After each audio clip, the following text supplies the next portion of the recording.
Hillocks steep and stately stride across the valley. Dimly and sedatedly, dawn begins to rally. Sunlight rakes the summits, smoking darkness plummets down into the deep, dreaming its green sleep.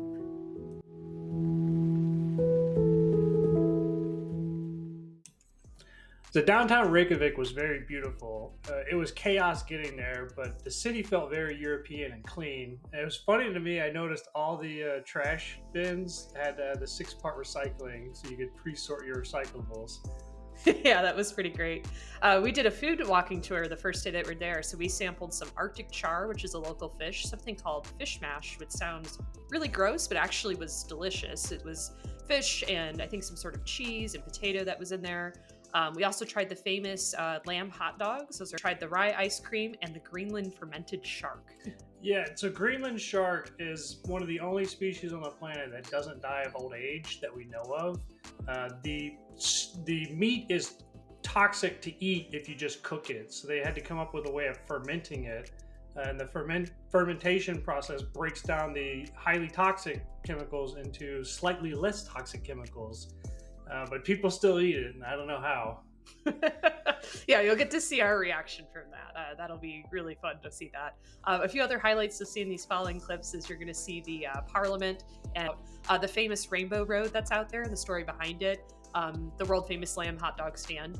And we'll actually let our awesome guide, whose English name is Bonnie, because we struggled with the Icelandic names and the language in general, to explain some of that in some of the following clips here. This tour, so you get like points if you're correct. Oh, great. Yes. So, what building is this? It's got a crown on it, so I assume it's where the monarchy conducted business. Yeah, monarchy of what country? If I had to guess, I would say Denmark. Yes, you're yeah. not saying it angrily enough. Say Denmark EU. Like add an EU afterwards. Yes. Denmark, Yes. sorry. Yeah. That I promise one. you, they were never mean to us, but they're just really annoying. Yeah. Really annoying people.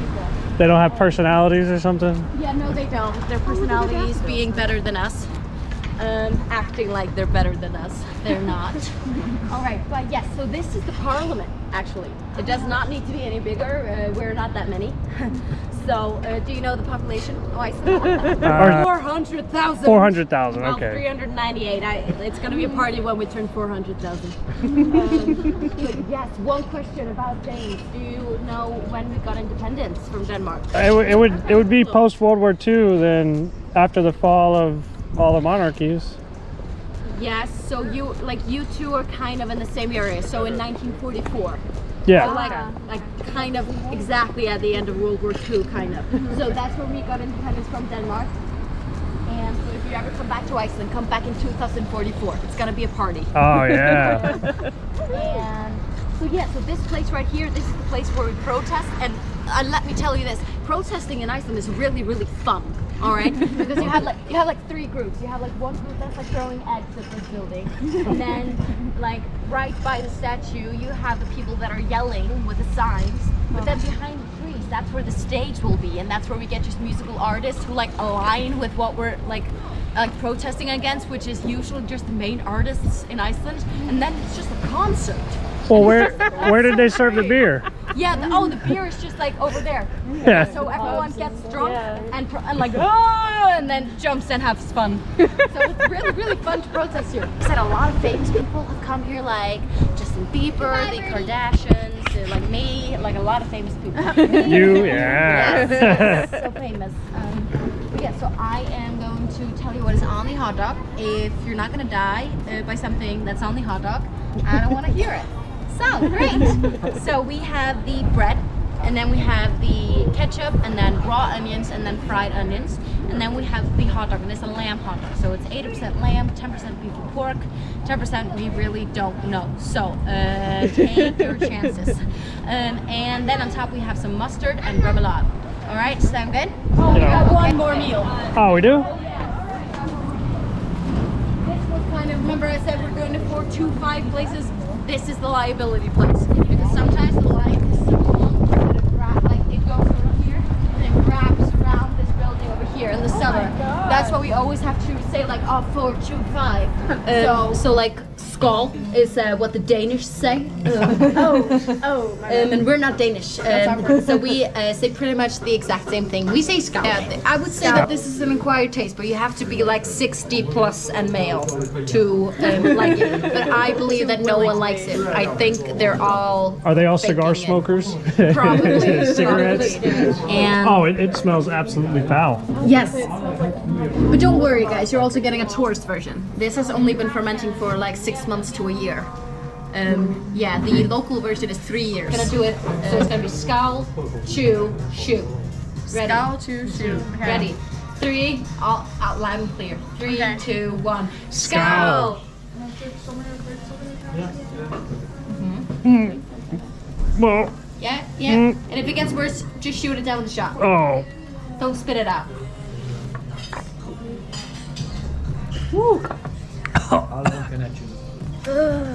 You got something wrong with you. Yeah, I don't know what's going on over here. Yeah, I don't know. He seems to be okay with it. Oh my god. It was not that bad. It was not too bad. It was just Listen really to the words that just came out of your Okay, mouth. wow, Not I that am actually bad. really surprised. Right. And then not the worst thing ever. That was okay, foul. so it's basically only skin. So what's the history of the Rainbow Road? Yes, so great question. So essentially, the history of the Rainbow Road is that they started painting it for Pride Month every year. And our Pride Month is like in August because, I don't know, we want to be different and weird. But it just gained so much attention and attraction. It's that- now a tourist destination. Yes. Yeah. So we just started painting it year round and it became even bigger and we love that. And like I said, it is very intentional that it leads up to the church. And you see that they will often have rainbows like leading up to churches and that's like very much like on purpose. Like everyone is welcome in the church, like everyone is equal. Like this is a very touristy design, but it's the very pretty puffins, as well. yeah. It's just puffins are very like a tourist item.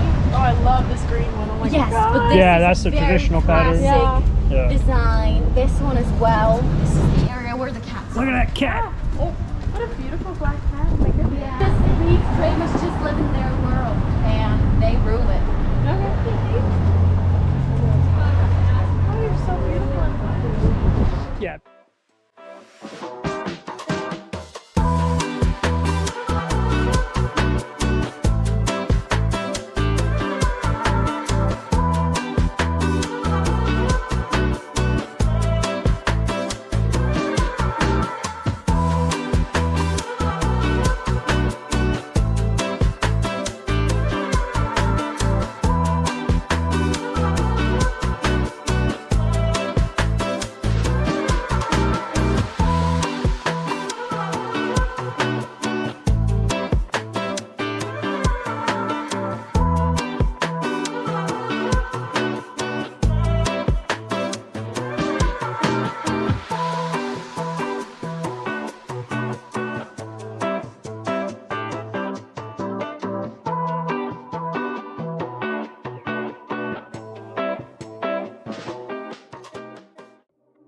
The Sky Lagoon was in the top 3 favorite things we did in Iceland. It was really relaxing after a long journey, and it felt like a luxury experience without the luxury price tag. I love the multiple steps that they had to go through as a part of their sort of ritual experience. So this started with the geothermal pool, which was warm, but not overly warm, and really relaxed a lot of our tight muscles. The next part of it was the cold plunge. The cold plunge was about the same temperature as the air that day. It was about 50 degrees, and it was cold. Which was okay because the next spot was the sauna, and I really love saunas, so that was nice. Could have used a little more steam, but it was really refreshing after the cold air. Next was a really cool room. They designed the cold mist room to be a lava tube, so it was like you were in a lava tube getting rained on. Yeah, it was really aesthetically cool. And then next was the body scrub. So they gave us a salt scrub, and I had the softest skin for days after that. So that was really nice. One of the last rooms we did was the steam room, and it was one of my favorite. It reminded me of home or LSU game we went to. Yeah, where I almost died a little bit because it was so steamy outside. And the last step was the elixir drink, where we had crowberries in a little drink, which was like a little bit of an electrolyte to kind of restore you after the whole process. Overall, I'd recommend this as a really great date night. You get a full spa experience, and it ended with a charcuterie board, which had some gluten-free options.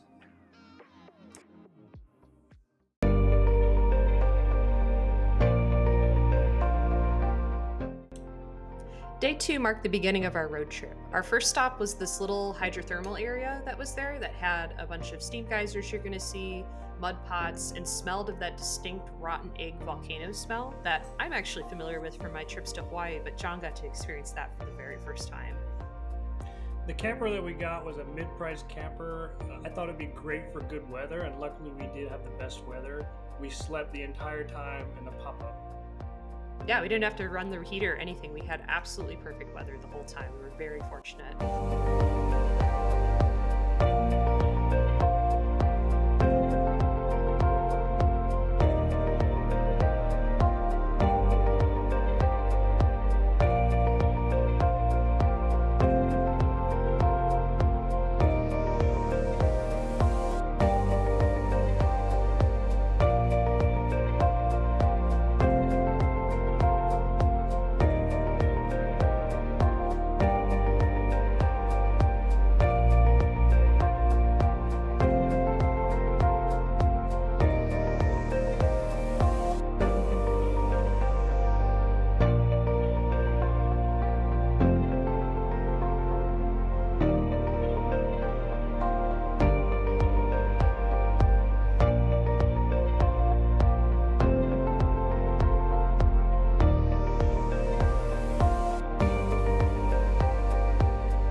Oh!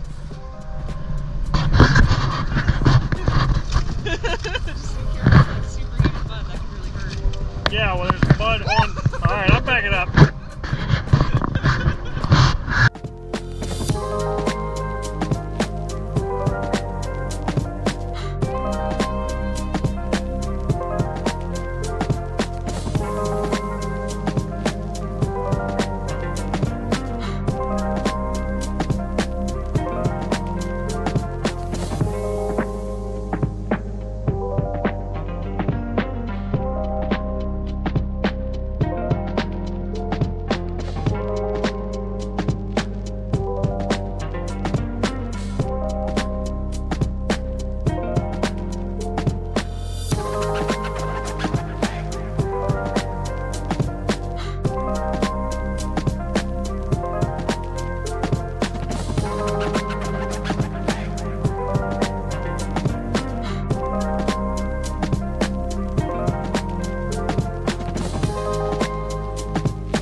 Welcome to Iceland!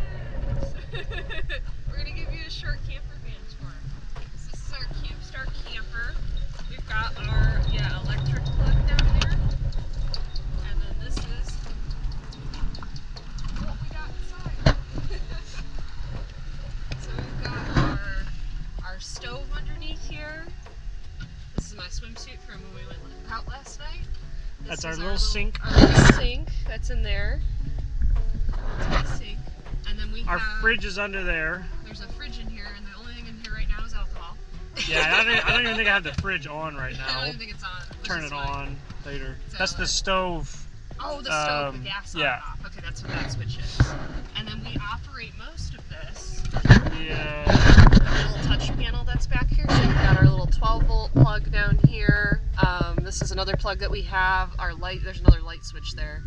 And then we've got all of our different stuff that we can turn on: the fridge, the sink, the lights, all of that operates out of here. Standing like this kind of sucks in the camper, so we can, we have a whole like upper section of this bad boy here. And I'm short, so John gets to do the rest. So now it doesn't suck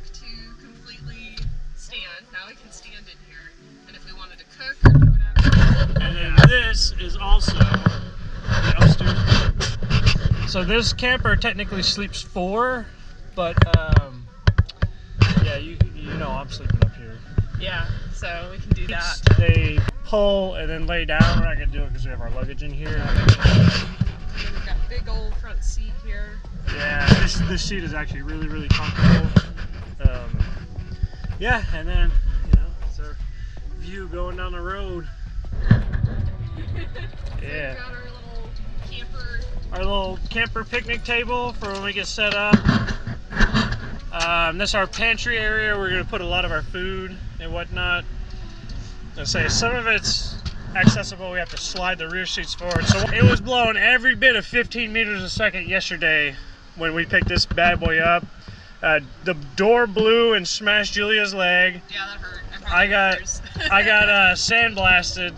I walked around the side right as a gust kicked up, and it peeled the skin off my face. Yeah, that was pretty nasty. But if it's greater than 15 meters per second, we can't drive. It can actually tip the camper van. There's like signs all over, like, and stuff that they handed us, and they told us you cannot drive. And so we actually have an app that tells us what the wind is doing and road conditions. So if the road conditions are bad, or if it's over a certain mile per hour wind speed, we can't actually swear it only goes to work for about 2 hours here. Every hotel has blackout curtains because otherwise, like, it's only dark between like maybe like, what would you say, like 1 a.m. and 3 a.m. Like, and it's like It got daylight. It got daylight at 4 a.m. Local time. Yeah. So we're out of the geothermal area. We're gonna head over to get our groceries in Selfless. Hopefully, I'm saying that correctly. That one's a little bit easier compared to some of the stuff we're gonna pronounce on this trip. And yeah. Then we have a 3-hour drive to the national park where we're gonna get a campsite set up, and then we're gonna just, I don't know, do dumb stuff. Yeah. The next thing you're going to see is our first big waterfall stop. We got to go walk up and to it and around it, and you'll see that our rain gear kept us dry because there is a lot of water that's going to be hitting these cameras. And then we also saw a number of rainbows in the dewdrops, so that was really kind of magical.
The small waterfall that we went to, it was randomly marked on the GPS they gave us with the camper, and luckily Julia planned it out in our trip to stop at it.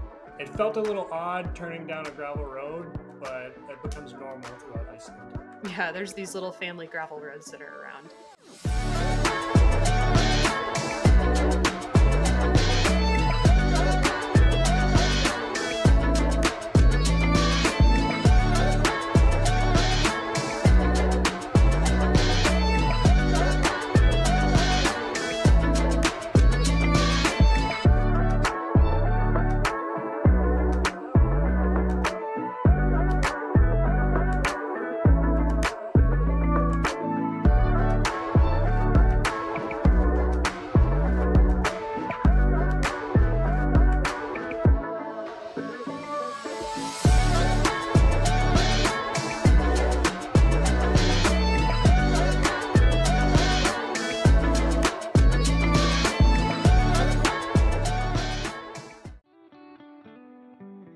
next stop was the black sand beaches of Vik. So it was really misty and mysterious, which was kind of strange. It was like the second we turned a corner, it started to get misty as opposed to the clear weather you'll see all day.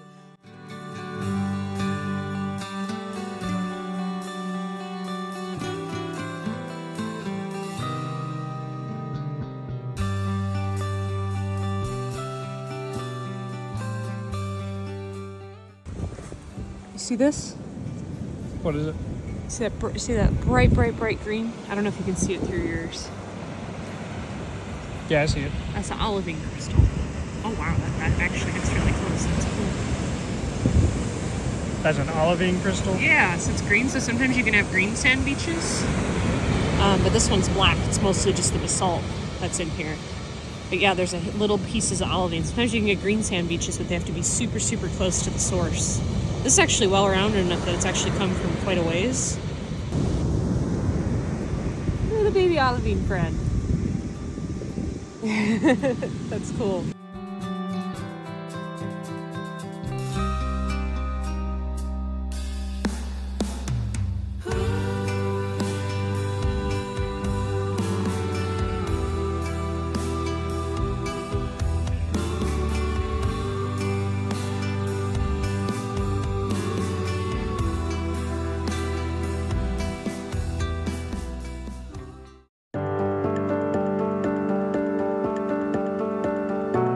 From Reykjavik, the national park is about a 4.5-hour drive. It started off incredibly green and then became a moonscape of volcanic rock. The volcanic flows were recent enough that there's no actual soil formation here yet. It's just some moss that will eventually become soil that we see here.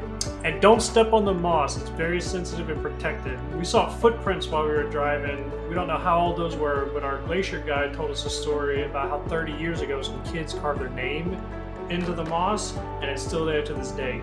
Yeah, it's pretty sensitive. So we saw that, and then we started to see elevation in the distance as we were driving, and those mountains would get closer and taller, and then we could start to see the glaciers on them, as you'll see in some of this footage here. So let's talk about it for some of you that aren't northern folk or don't live in a place with glaciers. So what is a glacier? Well, it's a flow of ice. What kind of ice? So snow falls on top of a mountain and then compacts together because water is actually incredibly heavy. What do you mean water's heavy? Well, it takes about 3 meters of snow to make 1 centimeter of that blue glacier ice that's so iconic. It compacts a lot and then it'll flow down the mountainside. It'll actually flow under its own weight because it's so heavy, and it's like a slow river down the side of the mountain, carving it out and pushing soil and rock actually on top of the glacier as well as underneath it. So think of it like your boot scraping across the ground where there's rock, and yeah, it'll dig into the ground and you'll get soil formation underneath your foot, but you'll also get some soil that'll come up on top of your foot as well. Just all of that pushing weight that sort of happens with the glacier. Yeah, over a long period of time, it creates a shallow U-shaped valley, and you'll see them all over the island where glaciers used to be. As the climate has been warming, the glaciers have been melting and receding, and they're leaving behind giant glacier lakes. And these glacial lakes are usually called glacial end moraine lakes in the geology world, which a moraine is just kind of a fancy way of saying dirt pile at the end of the glacier. And a lot of the times these dirt piles or moraines are holding these little glacial lakes back because the glacier used to come all the way up to that point. It's where the end of the foot used to be in that previous example, and now it's no longer there because it's melted back a little bit. So now we get these little lakes that are there. It was actually so warm on our hike, we showed up with all of our winter gear, including our special snow boots we bought just for this hike. And when we got there, the guide looked at us and asked us, "Are you parked nearby?" I said, "Yeah." She said, "You need to go put all that stuff up or you're gonna die." And it was because of how warm it was. It was pretty warm in the valley. I mean, about, what would you say, 75 degrees in the valley? I mean, it was a very warm day.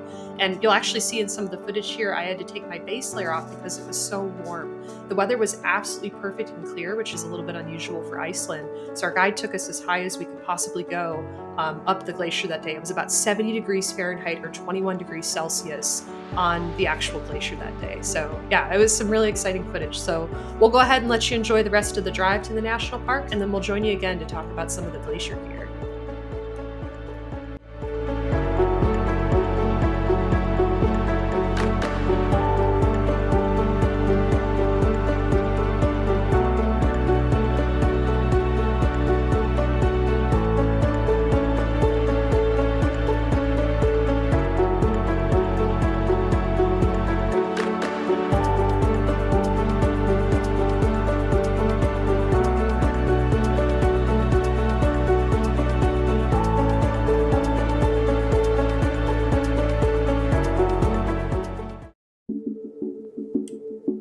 Welcome to Glacier Hike Day. Grab your ice pick and ice crampons and let's get to climbing.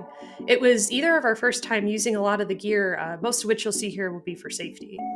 Yeah, at base camp they gave us a helmet, which was so you don't scrape your head on the rock, and they also gave us a harness, which just in case you fell into an ice crevice, they could crane you out of it. Some of those ice crevices were 20 or 30 feet deep.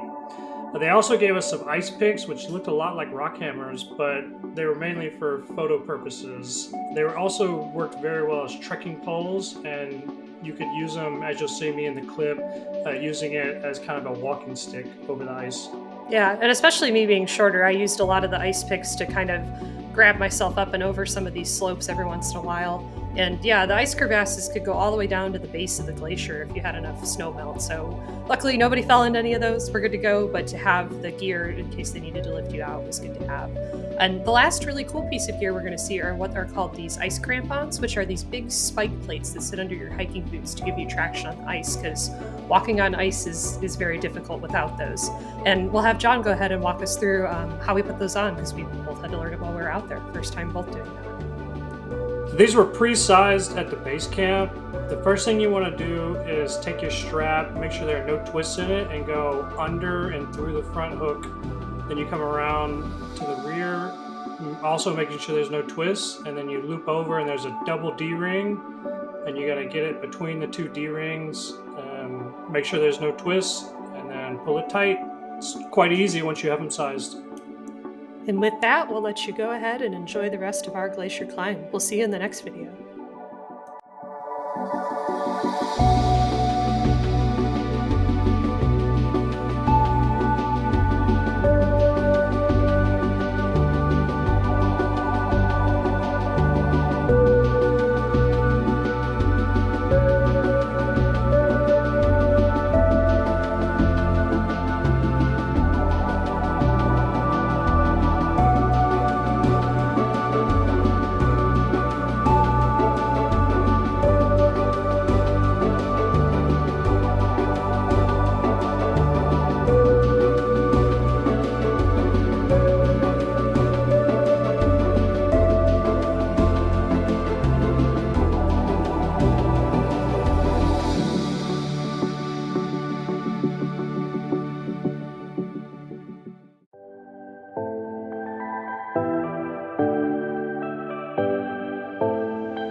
How is it?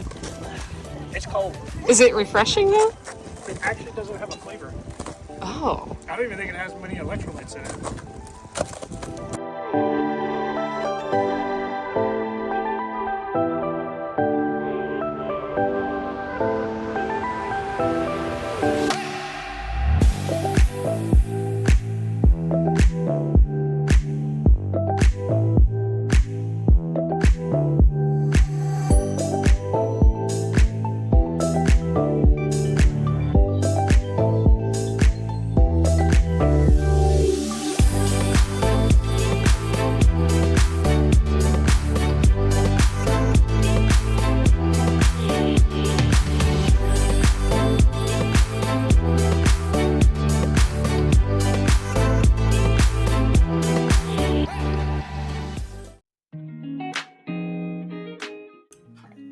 Day 4 kicked off our long drive to the east and then the north side of the island with a number of scenic points along the way.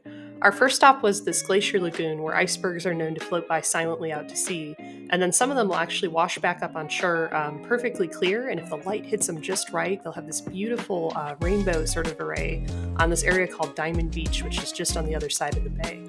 Yeah, I was quite surprised that we got to see some seals. I wasn't sure if we were going to see any here. We got to see as many Arctic terns as you'd ever want. And there was also this weird little species of duck called an eider duck, native only to Iceland, and they make a interesting sound. What sound do they make?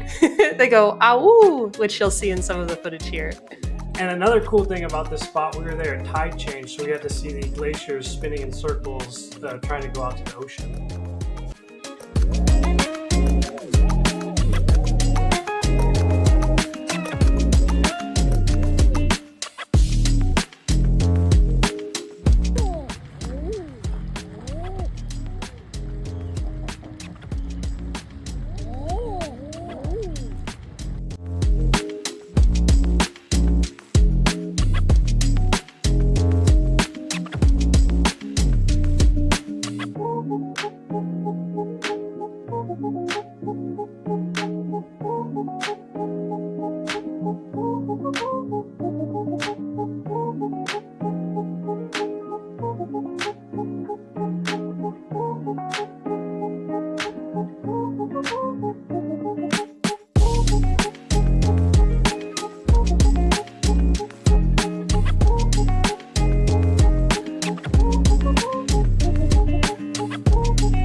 The driving then continued east, and then we decided to deviate from Route 1 and drove up alongside of one of the fjords. It was a little bit of a quicker route, but we knew that it would also be a really cool scenic route to drive up the side.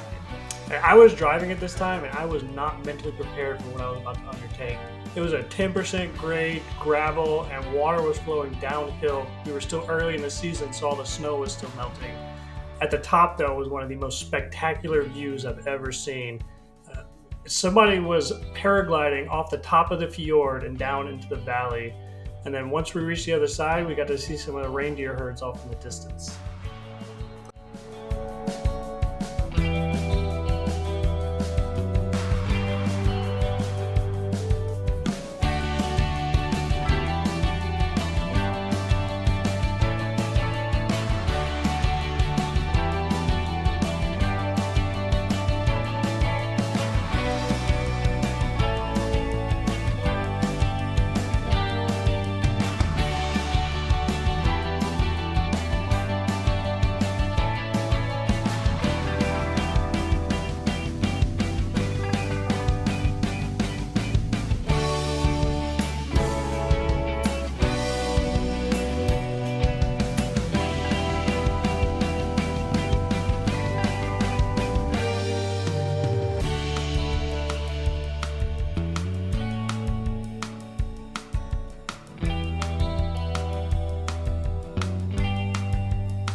Sometime later, we stopped for lunch and ended up getting covered by a thick layer of fog up near a lighthouse point. The temperature absolutely plummeted, so you'll see us pull on our winter coats here. 5 minutes down the road, after we ate lunch, it was perfectly clear, and we actually came upon a picnic spot where it's 70 degrees on a beach full of pebbles. Man, if only we knew that. So the footage you'll look here will look like it's from 2 different days, but it's only 5 to 10 minutes apart, so the weather can rapidly change in Iceland.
Later in the day, we decided to stop at a reindeer rescue. They had 2 adults, 1 male and 1 female, and 2 yearlings.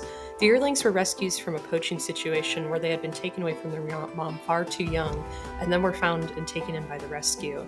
The permits for hunting reindeer are supposed to be seasonal and not in the winter when these 2 were found, and they can't survive on their own during that time. So similar to white-tailed deer in the US, the hunting is really only supposed to happen in the fall before they have their calves. Yeah, both adults that they had at the rescue lost their mom to a car incident when they were young. They were taken in by the rescue and have been thriving at their 40,000 square meter property ever since. They have an entire area they can get away from people if they want to. Yeah, and you'll see in here both males and females grow antlers. The male antlers are typically larger, but you'll see both are actually in velvet where they rapidly grow antlers in the springtime when we visited. And they also have these big snowshoe feet, which I have read about, but to actually see was spectacular. And it helps them walk on top of the snow whenever that's there. But since there is no snow this time of year, you might actually hear them clicking on the ground a little bit. They're big, kind of awkward looking feet. They were still shedding their winter coats while we were there, and it was unseasonably warm, so the 2 babies were hyperventilating and scratching a lot. Yeah, trying to get all of their fur off in the winter. And it was a spectacular experience to see these beautiful animals up close and then support a small rescue operation, especially as fellow hunters that respect nature and the conservation effort that goes with it.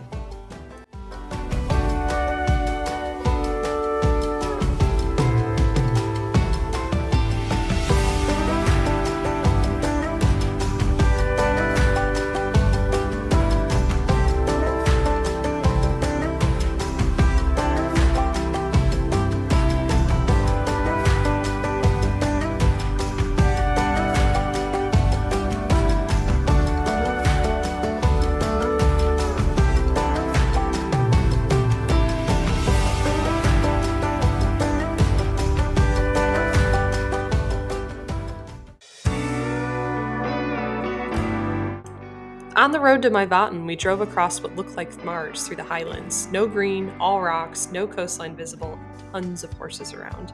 And then once we got to Maivatn, we stopped at a rather interesting restaurant John had picked out. While we were planning the trip, I told John to find something he wanted to do around this lake. And what do you know? He chooses a restaurant where he can view cows while eating? This place caught my eye because it pulled up on the map as a farm, but also a restaurant. They make pretty much everything at the farm and serve it fresh. What you see in the picture is the sample platter that we ordered. It has some Arctic char, lamb, the freshest mozz you'll ever have, sticky geyser bread, and then homemade gluten-free bread, which is actually shown on the plate. The border collie they had for herding sheep at the time was helping to milk the cows. Cute little guy. And it was some of the freshest food that we had and a very wholesome, direct farm to table experience. And then from here, we drove to our campsite and then rested up after a long day of traveling and sightseeing.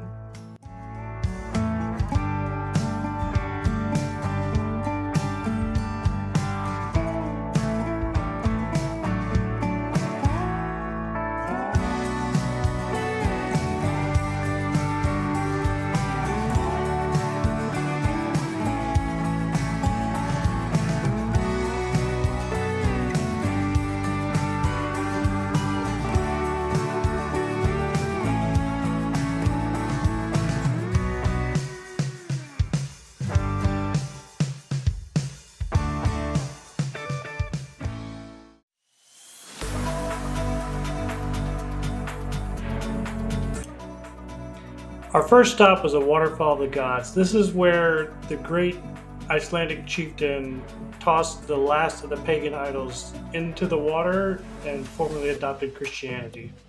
The view here speaks for itself.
Next, we found ourselves at Mirror Lake, which we had the absolute perfect day, no wind, bright sun, so you can actually see the perfect reflection of the mountain behind on the lake itself.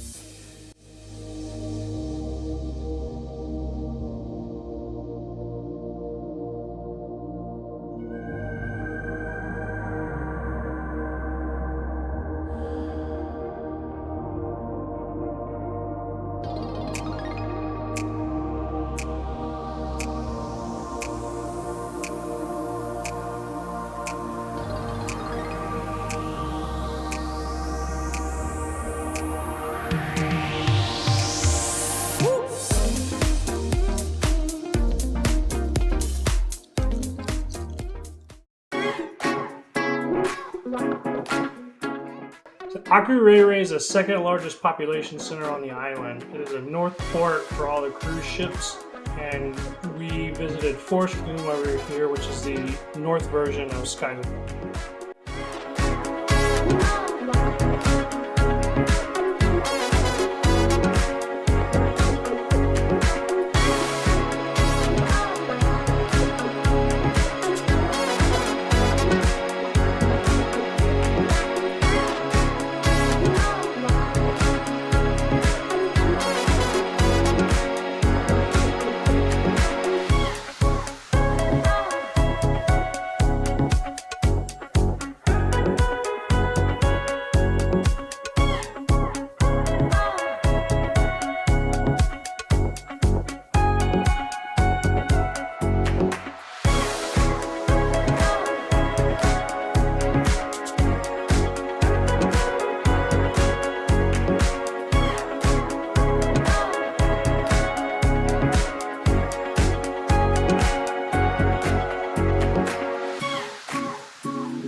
John also chose 2 museums for us to visit. The first was a fairly small family-owned location that featured a number of exhibits on shark fishing, shipbuilding, and relics from early life in Iceland.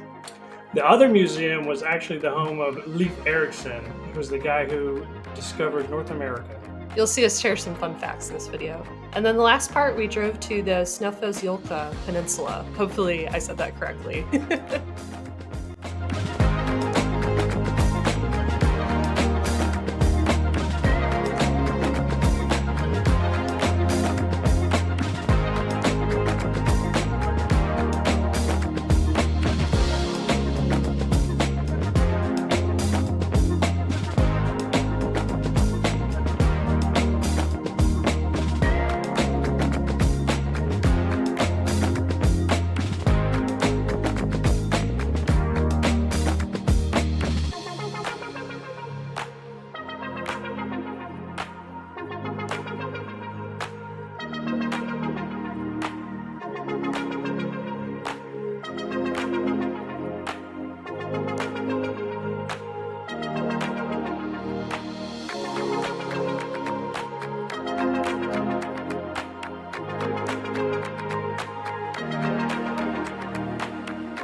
The home of Eric the Red.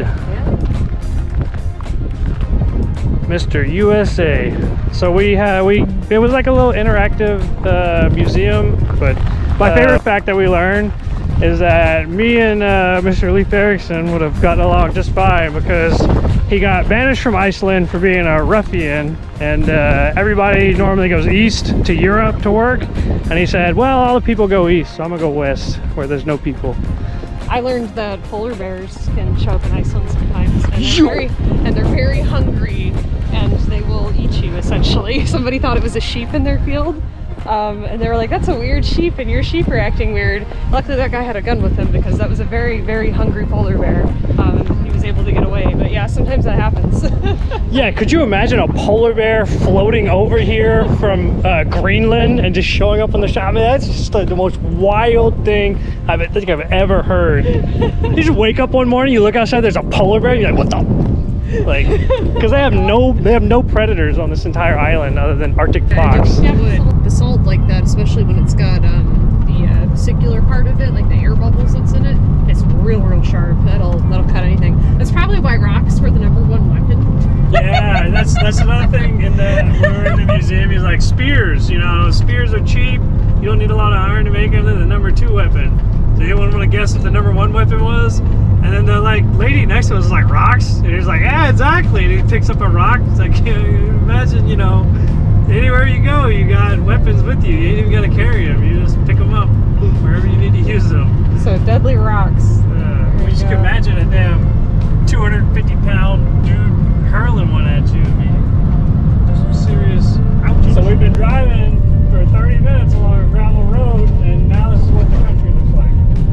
Wow. Look at it out there. Holy moly. Is that the town we're going to? That might be the town we're going to. Good morning. Day 87 in Iceland. We've run out of food, water, and motivation. Now we must trek to this horrible place in search of sustenance. Oh, we had a good breakfast. Yeah, eggs and bacon. Yeah, it's like we had eggs and bacon. We're good. Yeah.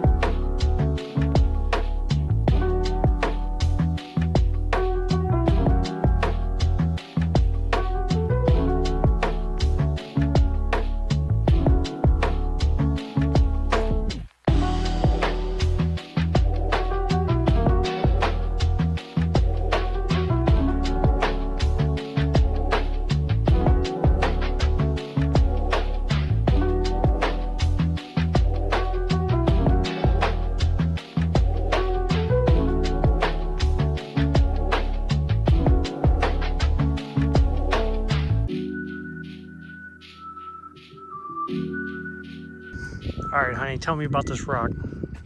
I think there was a glacier that went down either side, and that's why it's like really narrow like this.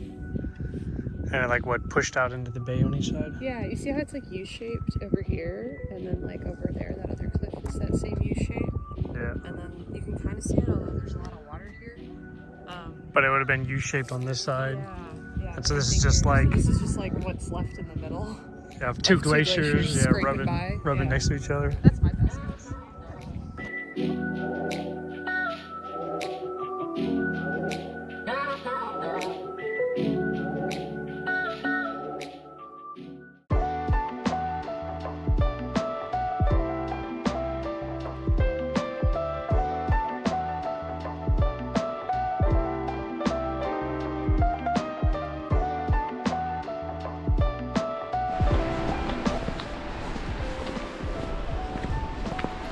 So we did the glacial hike at the beginning of this vacation, and one thing that the tour guide said to us that's really stuck with me, they had some weird looking bridges and bridge placements, and like half of them were like broke down and destroyed. And she said, no, don't think we don't know how to build bridges in Iceland.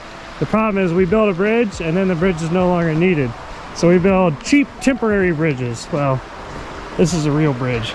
This one don't go nowhere. Sometimes they get a little sketchy walking across the bridges in Iceland, or driving across them, because we've come across some ones in need of repair, but we've made it so far. They get volcanic eruptions that'll happen and like just like cover the whole, you know, bridge, or sometimes they'll get weird glacial melt that causes flooding, or sometimes you get lahars, which is like when the volcanic stuff melts all of the mud and glacier like from underneath, and then it comes down as a giant disastrous mud flow that like instantly turns into concrete the second it stops moving. And then it's just like, well, now what? So it's like, why would you build a nice bridge? So there's a lot of one-lane bridges, which take a lot less resources than two-lane bridges. So, and there's not enough people to really justify the two-lane bridge, so it's like, because they got to build a new one so often. So I don't know, it's kind of interesting just to see like their thought behind it. They said they can rebuild stuff like a road and everything because of the way their permitting process stuff works, so you can do it in like 3 days. Yeah, yeah. Imagine rebuilding a road in Texas in 3 days. Yeah. I think the world would end. Or anywhere. Michigan's like that too. Our state flower's the traffic cone. Yeah, it'd be like rapture coming. You know, you'd be like, "Where is everybody? No traffic, fresh paved roads." Yes. Tell me about a columnar joint. Is it hexagonal? Is it octagonal? They're hexagonal. I think pretty all the time, most of the time.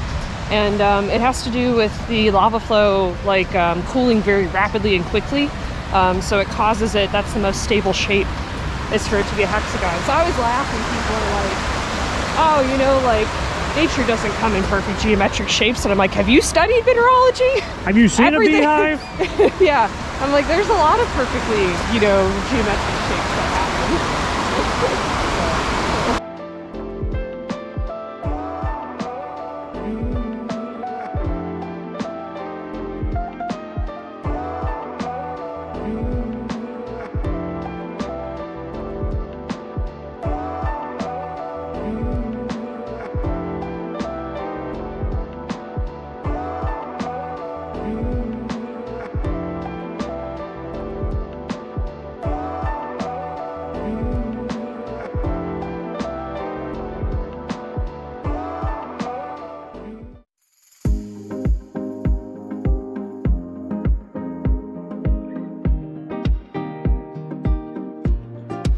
Lava.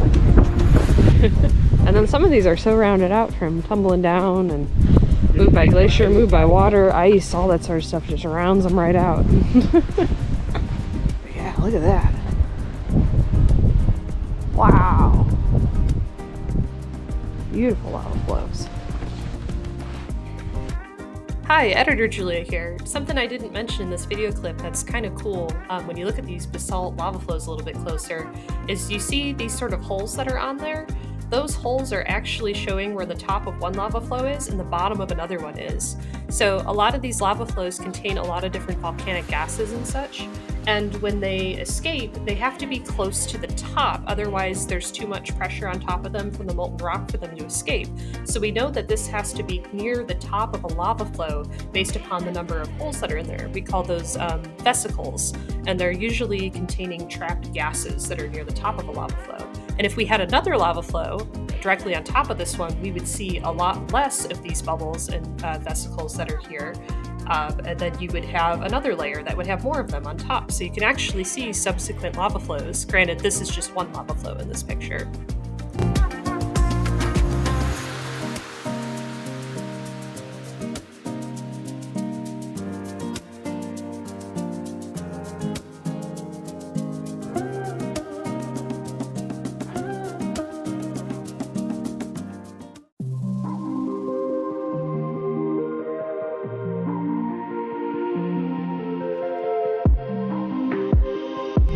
So one thing I always try and explain to people is like, you think something is cool until you come and do that thing with like a super nerd. What do you have to say for yourself? I love this so much. Having me a geology moment, I'm so happy right now. Like, I've never seen anything quite like this, so this is really cool. We're walking around the Scoria Cone. Down that way is where it was erupting giant fountains of lava. They're building the cone up around it.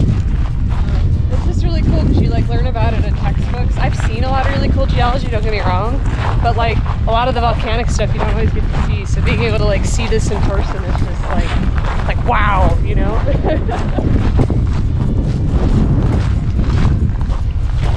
So, Julia found this rock that looks like it's iron rich, right? And what's funny is she's like, it probably weighs nothing. She picks it up and she's like, laughs and then hands it to me. And I mean, it is literally like, it's like a kitchen sponge weight. yeah, Maybe even lighter than that. Like it just kind of like, and it's an iron rich volcanic rock. yep. And it weighs nothing. That's just, There's so much air in here. This rock probably floats in water. It may actually float in water. so we had two options when we chose which to walk around. We chose this one because we figured it'd be harder to get to. That's the other one that I have centered. I'm gonna zoom in and you can see the parking lot coming into view. Yeah, we're not sharing this one with anybody, but there's lots of people walking around that one. Yet again, my honey made Estes choice.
After lunch, we continued our journey along the coast and in the national park. Iceland has a lot of birds that come to nest during the summer, and we got to see the full variety of them.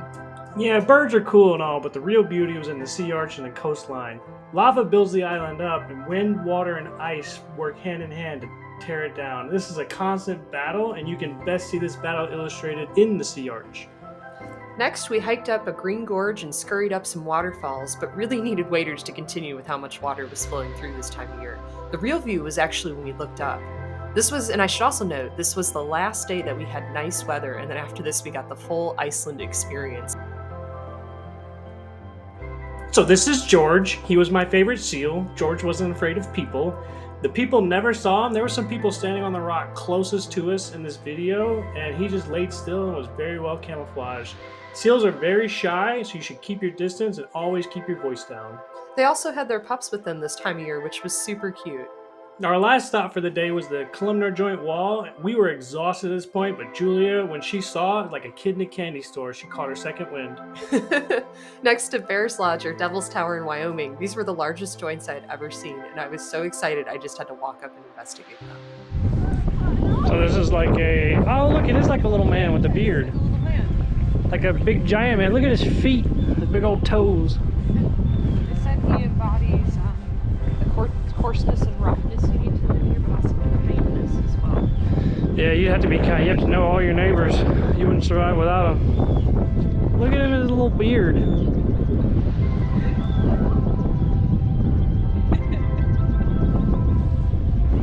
Those are his little toesies. And this is something I can't read.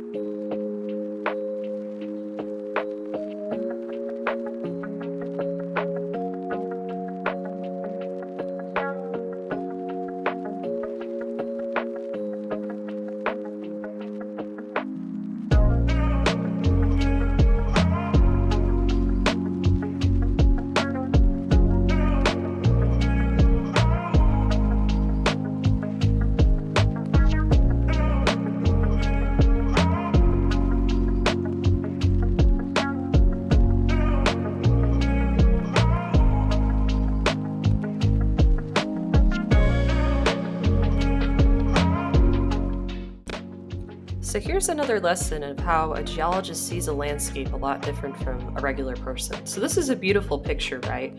But I noticed something here, and I will point it out to you as well. So you have all of these black rocks that are down here that are the basalt you've been seeing everywhere. You can see some of the columnar joining where you get those nice little hexagon shapes in all of them, which we've talked about before. But then you'll notice this off to the right-hand side, this bright white-looking rock that a lot of the birds are nesting up on top of.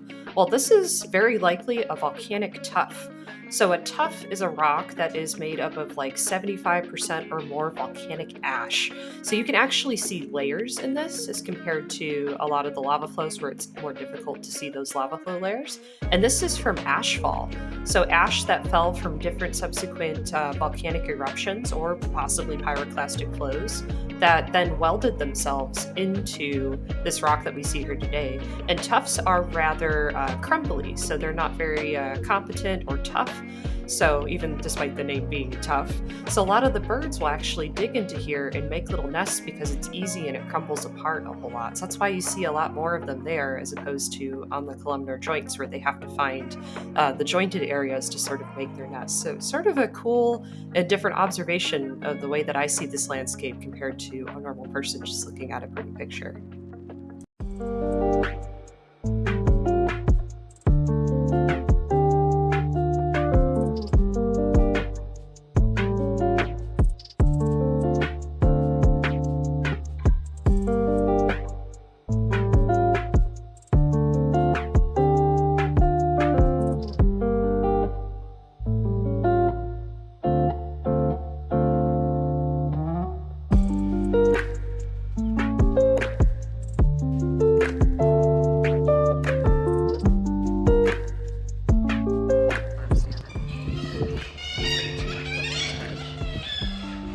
Yeah, these guys are just eating birds.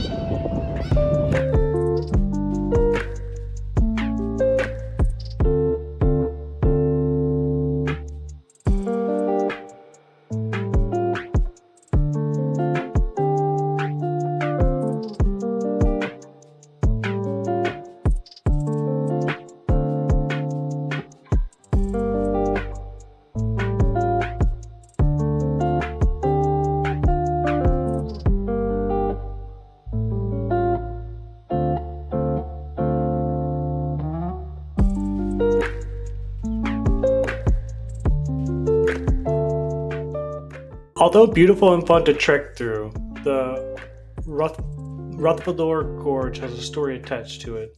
Legend has it that Bothwor Snaffelsus, for whom the area is named, half troll and half man, lived in a nearby town along with his daughter.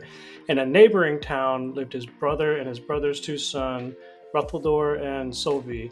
One day, as the three cousins were playing by the shore, two cousins, the brothers, pushed the elder daughter onto an iceberg. She landed safely on the iceberg and floated across to Greenland. The incident angered her father, and her father pushed his two nephews into the gorge. After this tragic event, Bathor left the area and went to the nearby glacier. Legend has it that Bathor still watches over the area from the glacier, and he is there to help those who are lost. You can pay respects to his spirit at the statue next to the arch. Day 987 in Iceland. We've eaten all the horses. We must travel inward to the caves. See if there's any food. Nah, I bet you if seagulls tasted good, we could have got a bunch of the last part. Oh, yeah.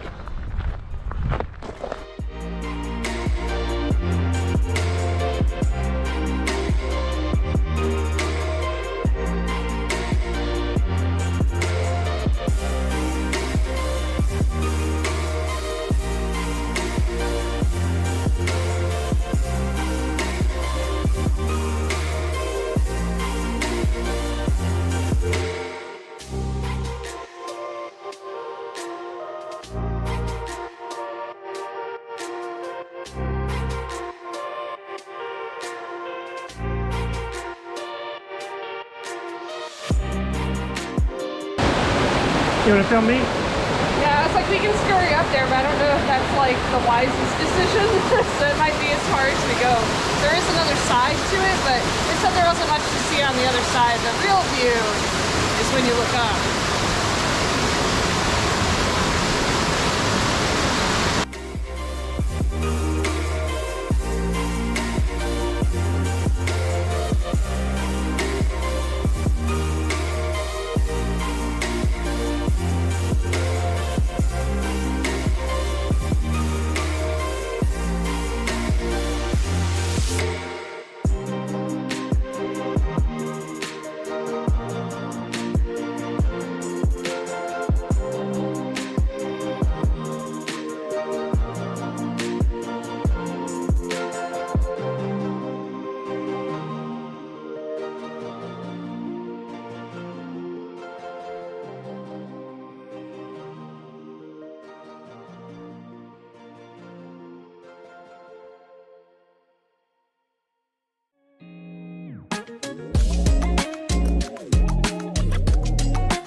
So a quick reminder of what we're looking at here. These are columnar joints is what we call them, and they are part of that volcanic basalt rock that erupts from the volcanoes around Iceland. So what causes these perfect geometric hexagons that we see here? All it is it's the volcanic rock cooling incredibly quickly, and when it cools quickly, it chooses the most stable shape, which happens to be a hexagon. So if you think back to beehives, Those are also a hexagon because it's an incredibly stable geometric shape. So all this is it's a lava flow that we see the very edge of it here, and it cooled incredibly quickly to give us these hexagon shapes that we see.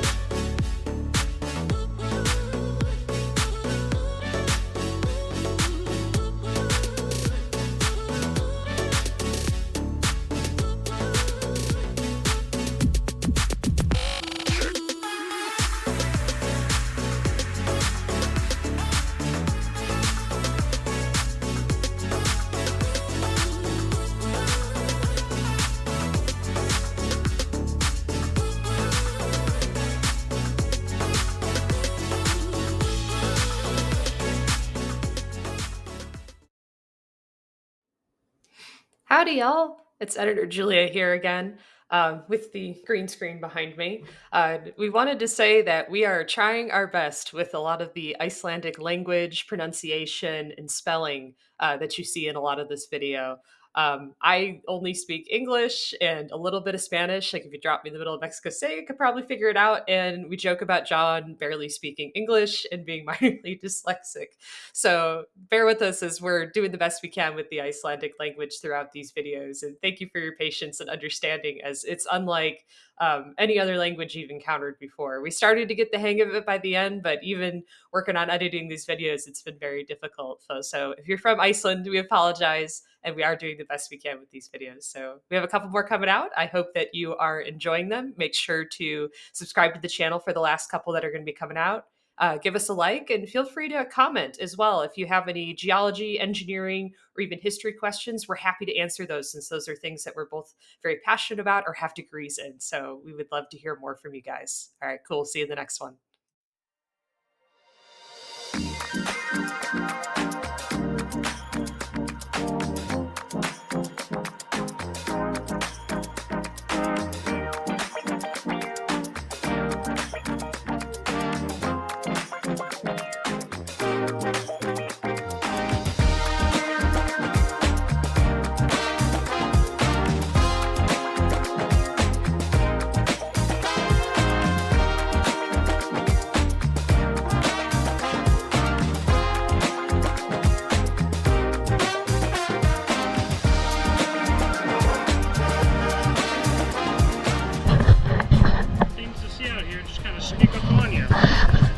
Got here walking, wondering where everything was, and then all of a sudden, a thing to see.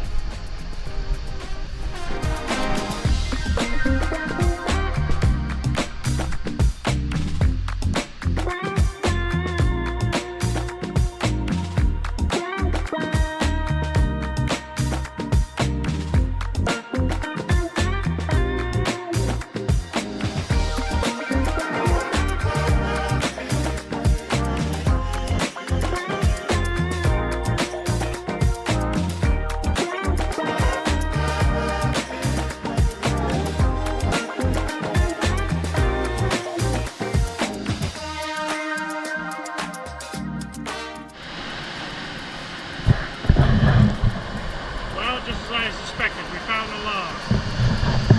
But in fact, it is not in an accessible position.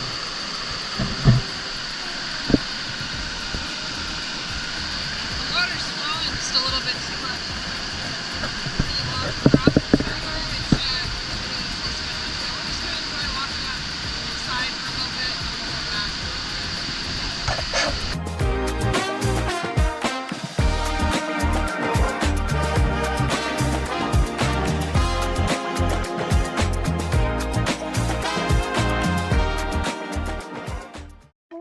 In 1986, the International Whaling Commission put a moratorium on whaling.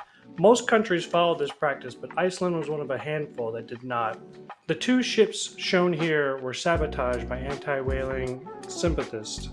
This wasn't a set tourist spot, but as an engineer, I really wanted to see these two ships. These two sister ships were commissioned in 1946, and they worked up until they were sabotaged around 1986. Yeah, so commercial whaling was a pretty terrible practice when it was taking place. Unfortunately, today, Norway, Iceland, and Japan, because of their traditions, still practice whaling. These ships are no longer active, but there is a whaling facility next to this one, which was almost sort of eerie to see a bygone era like that and something that's still practiced today next to it. Every country has its issues, and this seems to be one of them that people are still rather upset about, but it was still interesting to see that history preserved for us to see.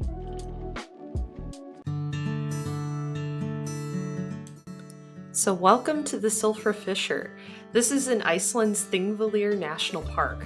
And what's really special about this place is it's between the North American and Eurasian tectonic plates. So in this area, the two plates are actively pulling apart, and there's a large fissure that fills with glacial waters that you can then see that place between the plates and be on two tectonic plates at the same time and swim through it.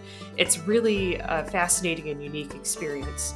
And since I mentioned glacial water, we had to be in dry suits for this, so you'll be seeing that with our snorkeling setup. The water here is only about just above freezing, maybe about 36 degrees all year round because of this, but it's crystal clear due to it being filtered out by the porous volcanic rock within the region. It is a top 5 thing that you have to do when you go to Iceland, I feel like. And it's why there's volcanoes on Iceland, is because the two tectonic plates in the area are pulling apart, making the crust much, much thinner. So a lot of these big fissures will come up, and same thing with the volcanics will come up in certain regions too. And it's also along the Golden Circle route, so it makes it really accessible from Reykjavik if you're going to be close to there, or if you're going around the whole area. Highly recommend, so I hope you enjoy some of the clips that you see here.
Howdy, Geologist Julia here again. I wanted to pause on this frame because I saw something kind of cool that I wanted to share.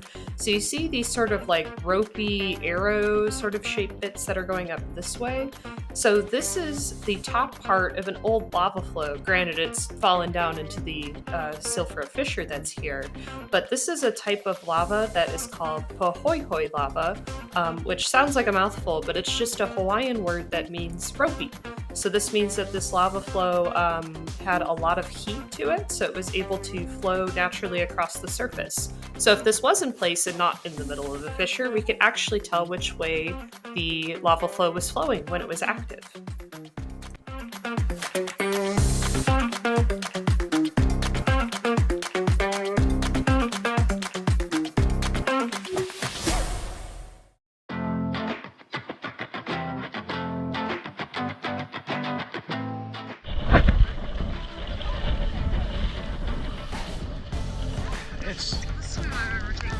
It's amazing that the rain is actually warming me up. The rain is like, it feels like hot water hitting my face. So on a scale of 1 to cold, how cold are you? I was colder like screw. That's for cold.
Howdy, Geologist Julia here again. So what we're looking at here, as we're about to go inside the volcano, is a fissure as a part of this lava field. So a fissure is an area within a rift zone where two plates are pulling apart from each other.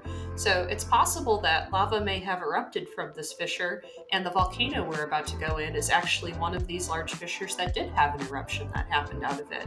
So you'll see a number of these cracks as we're walking around through this area.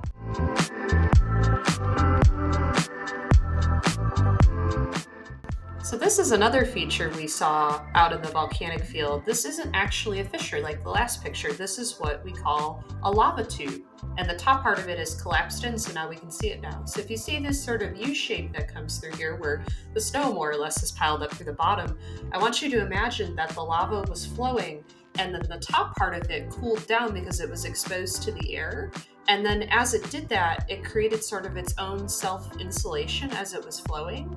And so you get this these areas that are completely flat, but underneath the surface, only a couple feet or a couple inches, you actually have these rivers of lava that are flowing down that are superheated. They create these lava tubes that are here that can go all the way down to where the ocean is. I actually walked through one of these in Hawaii on my 13th birthday with my dad, actually, which is a really cool experience and part of the reason I became a geologist today. So it was kind of cool to come full circle on this honeymoon and see these lava tubes throughout the lava field here in Iceland.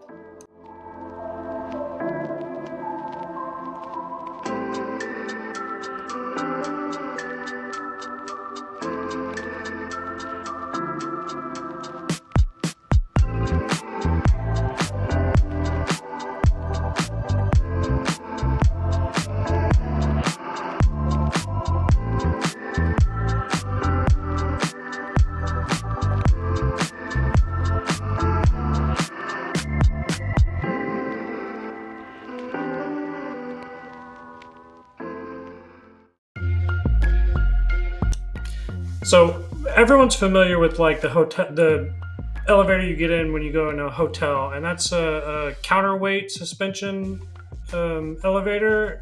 Sometimes they run on rails, sometimes they don't. But basically, you have a cable that goes up to a big electric motor, and then that electric motor has a few winds of the cable, and then on the other side you have a counterweight, and the counterweight helps reduce the load of the electric motor. What we got on going down in the volcano was slightly different, but it works on the same principle. Instead of having a big counterweight, there was no counterweight, and it just relied on the gear and the electric motor. The gearbox, like your car has a gearbox like that to give it more mechanical advantage. So it was incredibly slow. They do the counterweight stuff so you can go fast.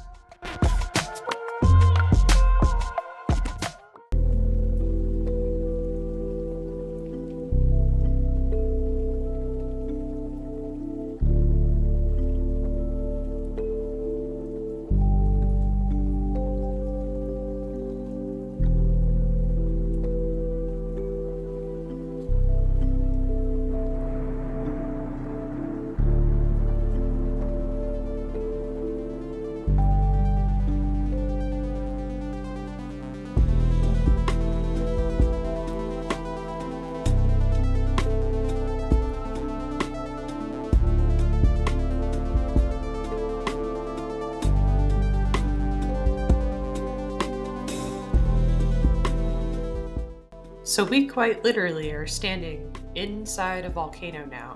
So we are within more or less the magma chamber that would have been here.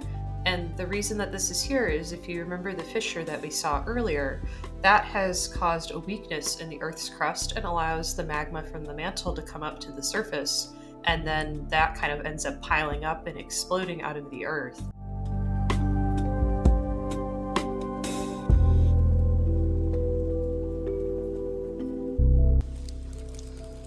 We're the next boat out.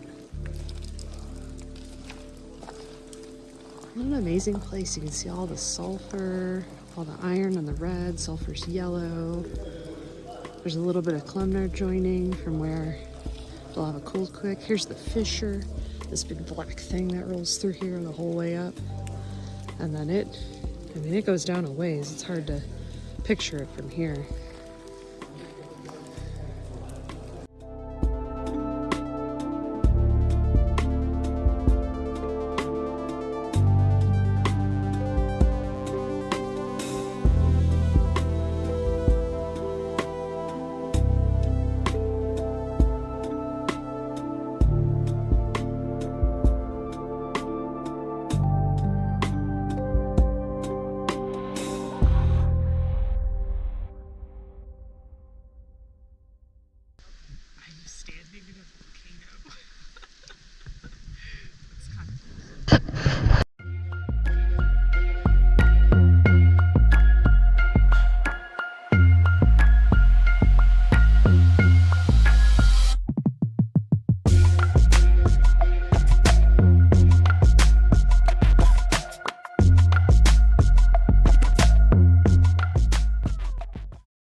Atlantic puffins come to Iceland to breed in large colonies.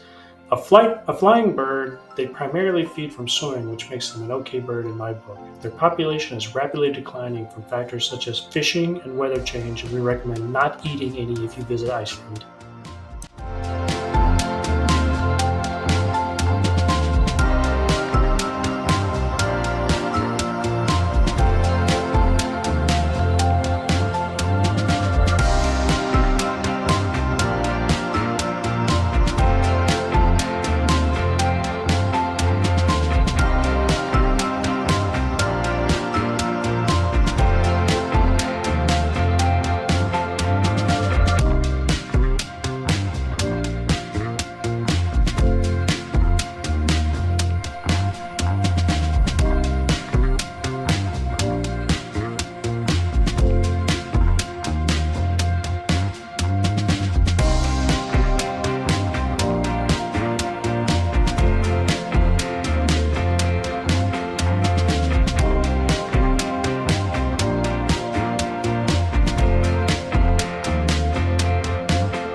So welcome to the Iceland blooper video.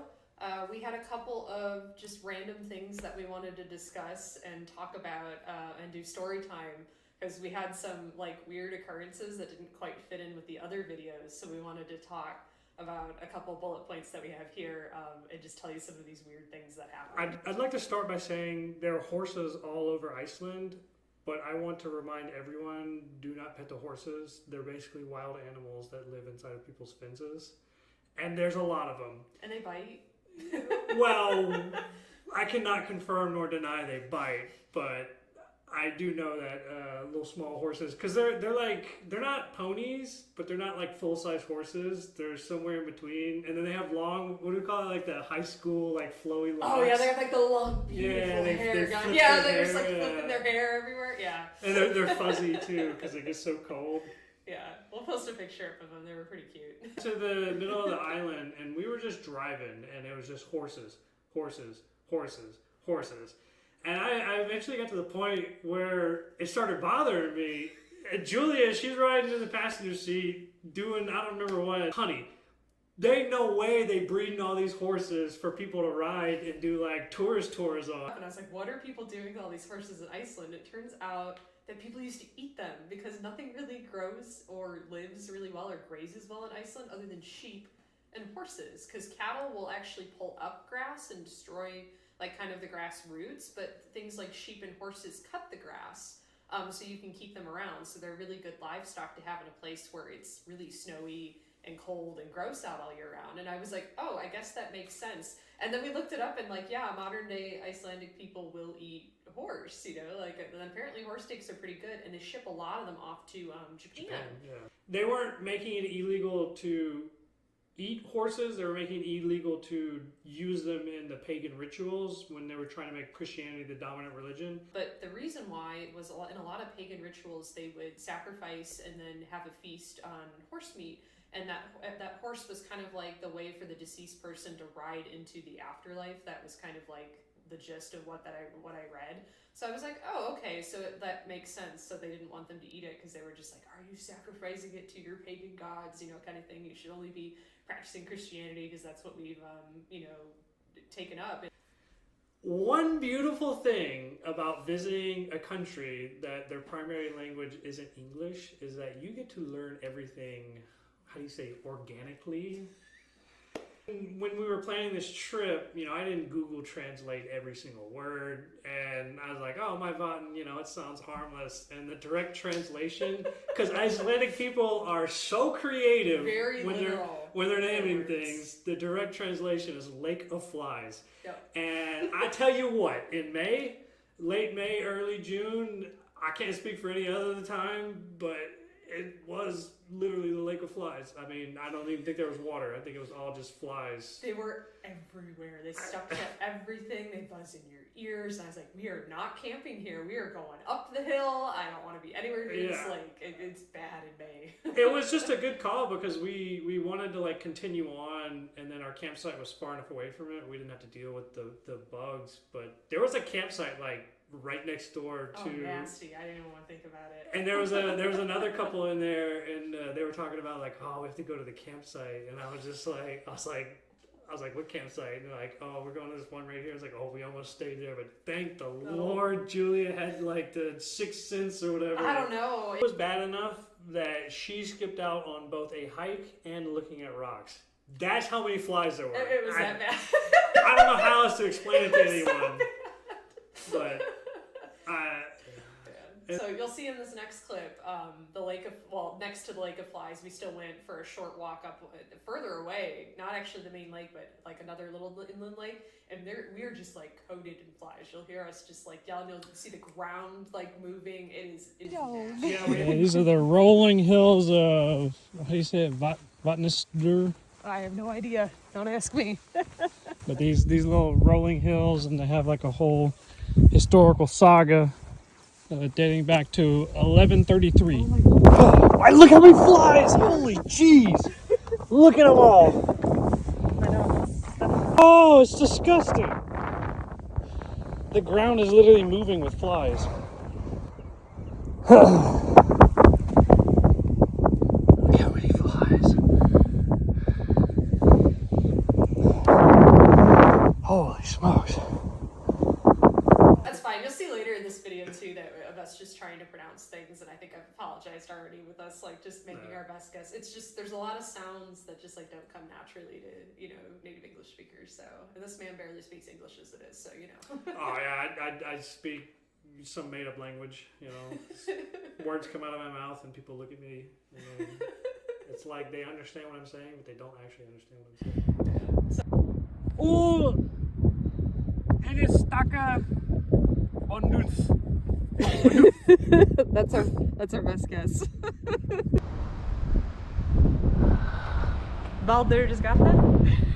That's my best guess. Alright, stand next to the sign and say the thing. Skardsvik.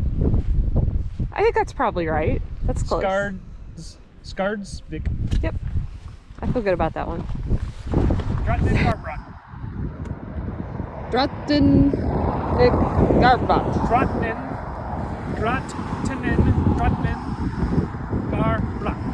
That's our best guess. Yeah, so we're like in the middle of cooking dinner, and like this cute little old man kind of walks up, and he's just like little. He was like 7 foot tall. But you know what I mean. Like he was like, you know, like friendly old man. Friendly old man, you know, kind of thing. He wanders up, and he's just like, "This is my camp spot.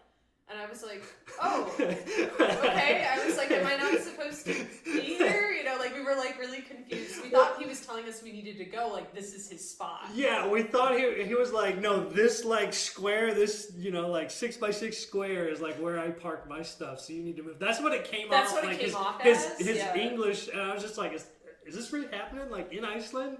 I didn't think this would happen here. And then he said something like, oh, oh no, you just need to pay or something like that. And I was like, oh, okay. And so I was like, you know, we're trying to pay him. And then he's like, I'm like, do you take card? Because everybody in Iceland takes card. And he was like, no, I only take cash, or like cash only. I was like, crap. I was like, I have like no cash on me. And so I was like, he's like, do you have euros? And I'm like, I'm from the US, man. I don't have any euros. I don't have any Icelandic krona. I got nothing, you know? So what ended up happening is I was like, I have US dollars, you know, kind of thing. And then he was really sweet. He actually did the conversion for what it was a night there. I think it was like $15 or something. All I had was a 20. I just gave him the 20, and he's like, I can give you change in euros. No. I was like, oh, no. I was like, you just keep it, man. Like, I appreciate you working with us on that and taking, because he's got to go exchange it and all that, and that's already a pain, so I just went ahead and let him have the extra $5. The best part of this campsite, though, was, I guess it was like 5 a.m., 6 a.m. It's hard to tell because it was always daylight. It's always sunny, so yeah, who knows what time it was. There was literally a monster outside of our campsite. I mean, this thing made a noise, and Julia was like, honey, what is out there? So I had earplugs and an eye mask on. This was a loud enough noise that I like pulled my earplugs out and like lifted up my mask, and I looked at John, who was in the bottom part of the camper, and I was like, honey, what is that sound? And it was literally like, it was like, like this deep throated. I was like, there's like, I'm like, I know there isn't bears, but like, is there like a bear out there? Like, what is this thing? I thought he was gonna get hit by the rougarou or something. Yeah, I don't know what, like something was out there. The Icelandic Wadingo or something. I thought there was a mythical creature about to like steal our soul or something.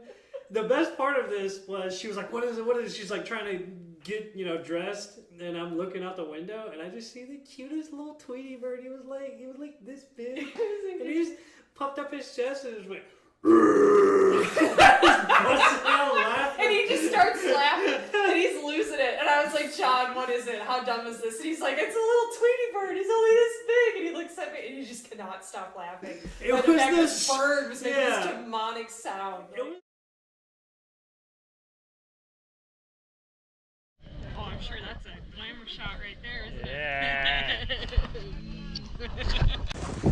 If you want, you can use me, but you can do it by yourself. You are strong, independent woman. You don't need no man. Hello,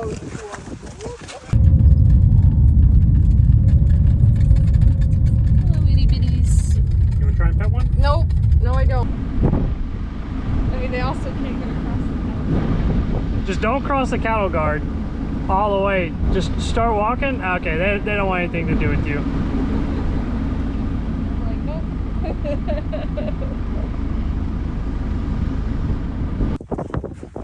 So this is our little lighthouse stop.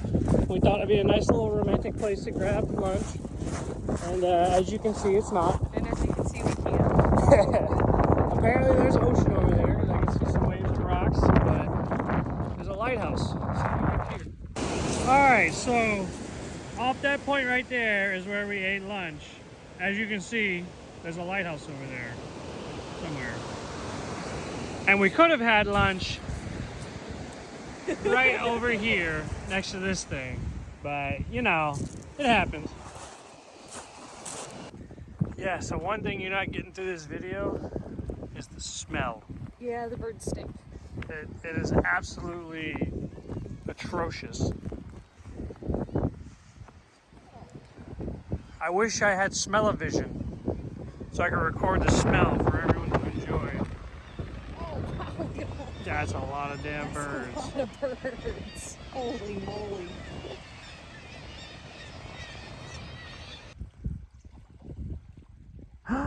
She touched the butt.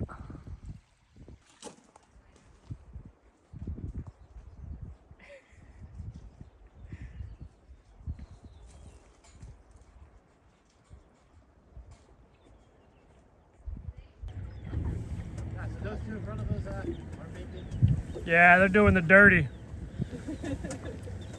Feel bad I'm filming it, but then I don't feel bad.